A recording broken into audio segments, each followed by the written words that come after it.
Hi guys and welcome to Pheas Airsoft, where today I'm unboxing this classic army Nemesis X9 SMG.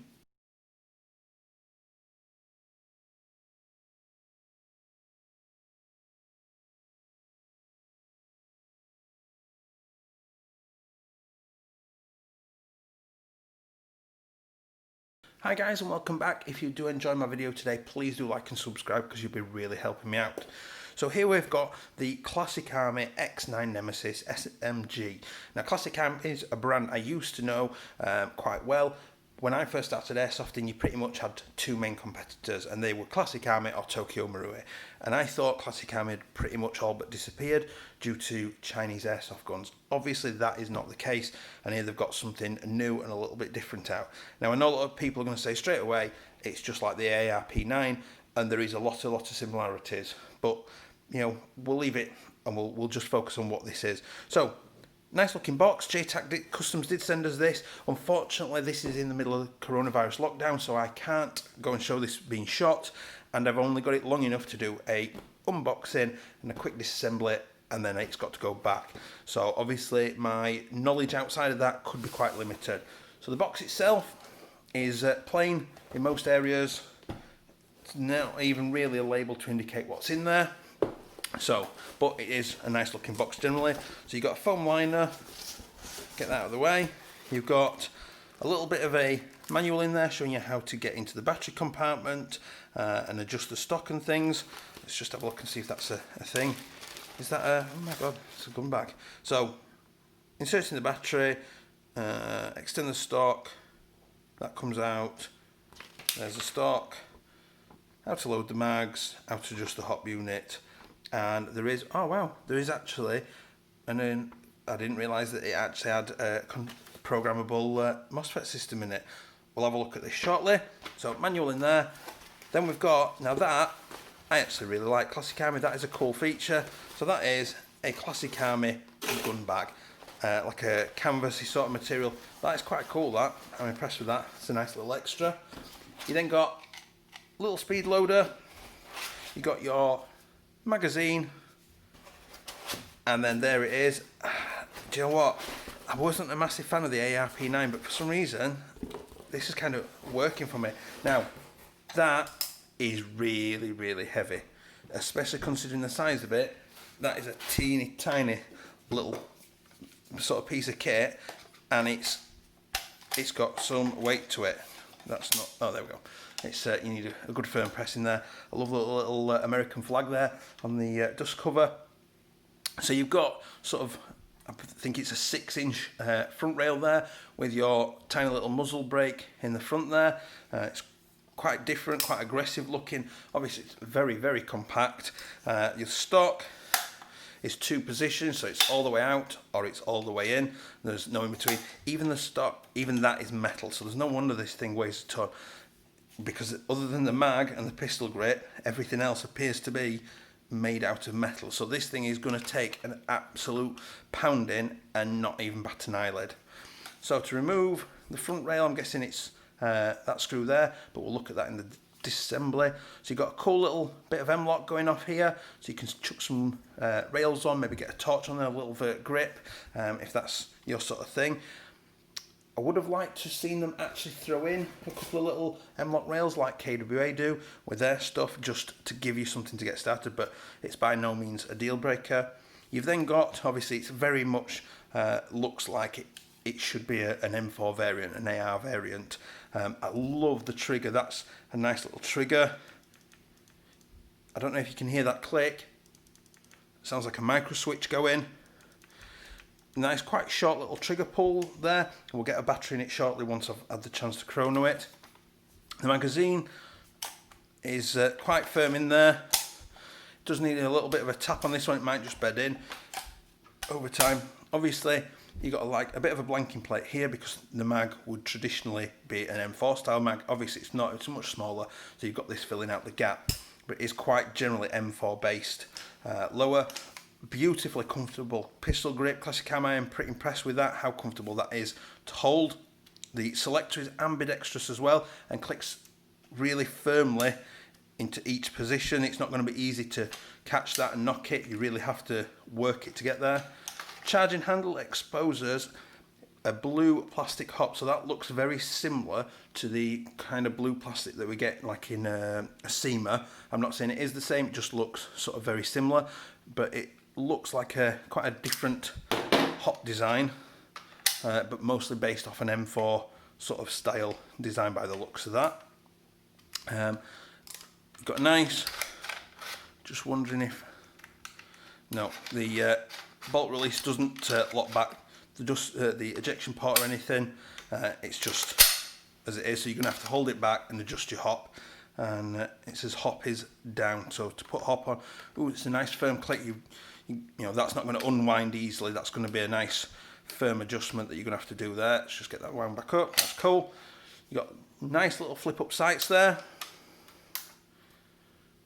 quite nice. I quite like those. If this was mine, I'd probably put a little red dot on it, just because I think weapons of this size need a little red dot. And then it's push button to release, push button to release.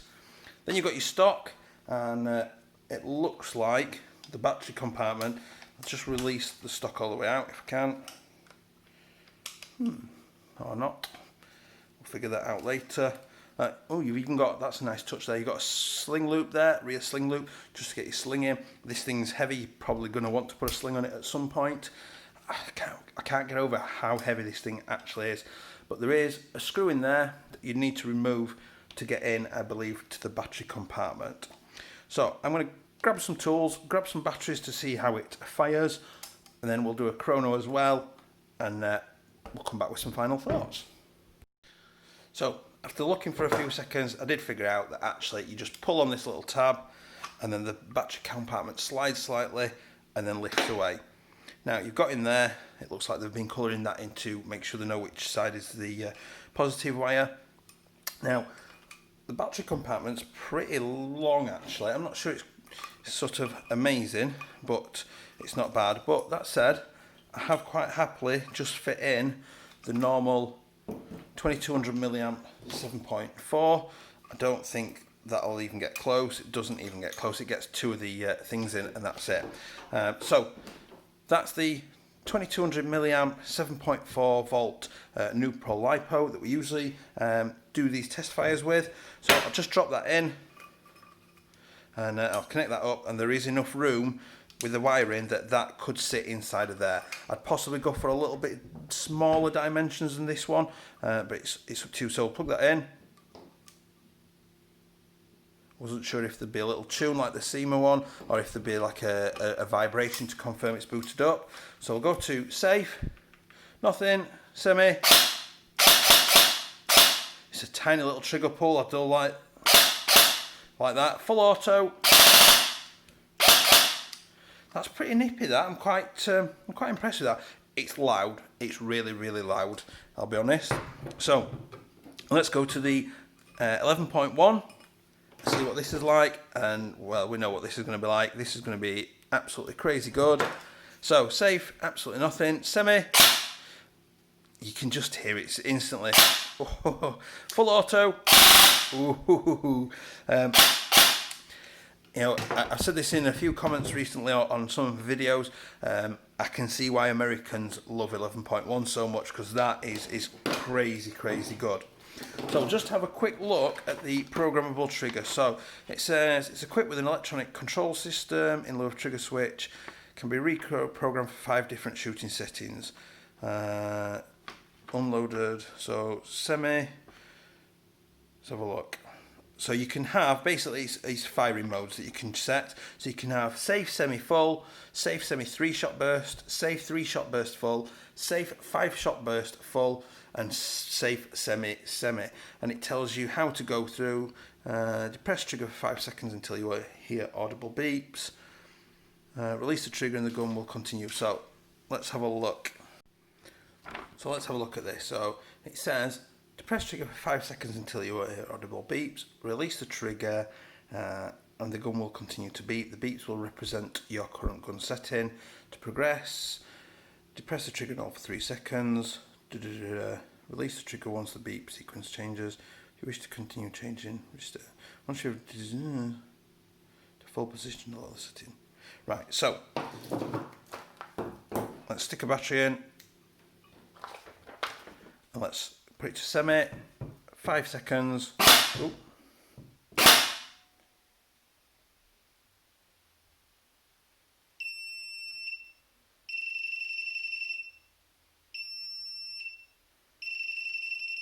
So that's the current setting. So 2, 3.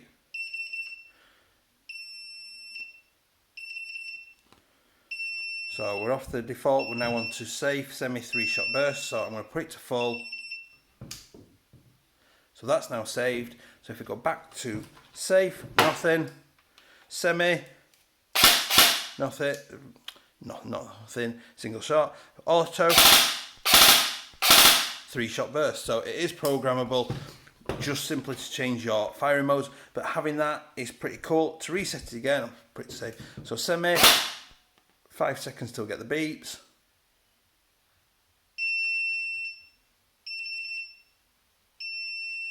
So that's the current setting we're on. So I'm going to hold it for 3 seconds to change the beeps. So we've got 3 beeps and 8 beeps is 3-shot burst and full. So 5 beeps, a pause, and then 8 beeps. That's the next one, and then we should get, so beep, pause, beep, is safe semi, and then if we go round to the next one, so beep, and then 8 beeps, and then we're back to normal, switch it to auto, and then we should be safe, semi, auto. So that is a nice little feature, and I'm sure people will get some real use out of that. So I'm just going to pop and chrono it, and I'll come back in a second and give you my final thoughts. So I am back from the chrono now, and it's doing about 340 FPS, which is perfectly brilliant for UK. Really happy with that. It fired lovely. I emptied the mag out. Unfortunately, I didn't want to show it mostly because my wife would absolutely kill me if I actually showed the world the state of our sort of garage where I do my test firing. So it emptied the mag out absolutely fine, no feeding issues as you would expect from a brand new mag, and it was done on 0.2 gram BBs through a through a Mad Bull Chrono, and the highest I think was about 341, 342, and the lowest was like 339, so it was pretty consistent, so I'm really happy with that. Generally, Classic Army were always renowned for the sort of external build quality, or from my point of view they were anyway. Others might have a different opinion, and this thing is absolutely rock solid. You know, the mag goes in, it's so heavy. The mag does need a good, you know, it'll take a little bit of bedding in, but it's potentially a really nice piece of kit. You know, there's so much metal on this system, it's absolutely immense. Really impressed with it. The fact that it's got a programmable trigger as well is really cool. They're about, I think they're about 250, 260 pounds inside the UK. Just wow, fantastic. You know, Classic Army have done a really good job of that, and I can see them sort of coming back to prominence now if this is the kind of build quality and features they're going to put in.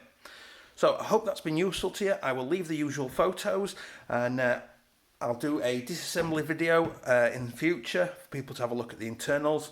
Other than that, I will see you next time. Bye.